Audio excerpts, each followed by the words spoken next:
name is Joyce Bailey and I am 8 years old. Joyce is a really sweet girl. She's got an outgoing personality. She likes to play with her brothers and her sister. She likes to take walks and to exercise. She likes to read books. But again, she's just really a sweet girl and really outgoing personality. We adopted Joyce from China when she was 3 years old in 2017.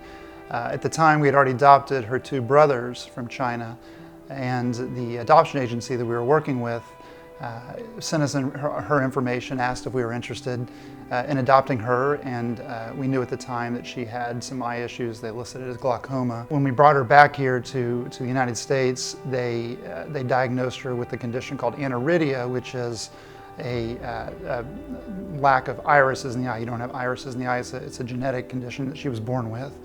And they also diagnosed her with torn retinas in both eyes. We don't know what caused those. It could have been something that happened to her in the orphanage in China. And so she had some vision when we got her. We've had several surgeries, 5 surgeries with her since we adopted her in 2017. And at this point, she is effectively blind. In the left eye, she has some light sensitivity, which is good. She can tell if the lights are on or off in a room. But her right eye, the optic nerve is completely non-functional. Her story really touched our hearts, and we decided to move forward with adopting her.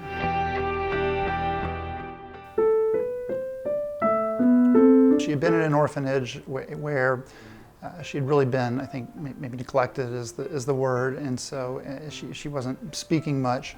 And so there was a question at that point at the orphanage, and then when we brought her back here about exactly how much of that was due to her situation in China versus intelligence. And so there was a question about what her potential was, what her intelligence was. But we learned quickly that she's a very smart girl, a very good memory, very sweet girl.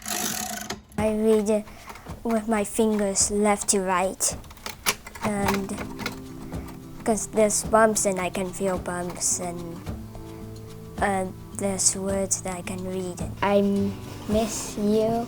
Braille is an alphabet based on a series of raised dots. It's basically like a 2-dot by 3-dot grid, a total of 6 dots, and depending on which of those dots are raised, it defines the letters of the alphabet and the numbers. I can write with pushing the keys down and write different kinds of words, like big words and things that way.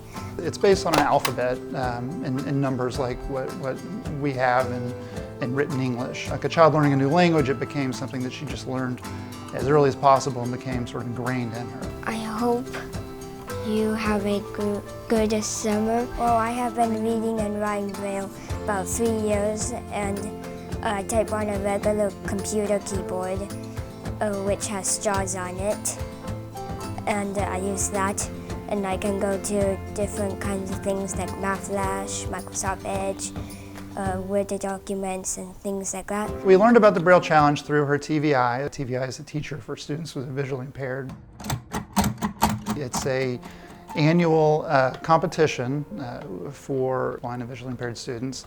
It's administered throughout the United States and Canada. I think there are 40 districts total in the United States and Canada. It's fun for the kids, especially at that age. We say it's a competition, but it's really just a chance for them to test themselves, see how well they do.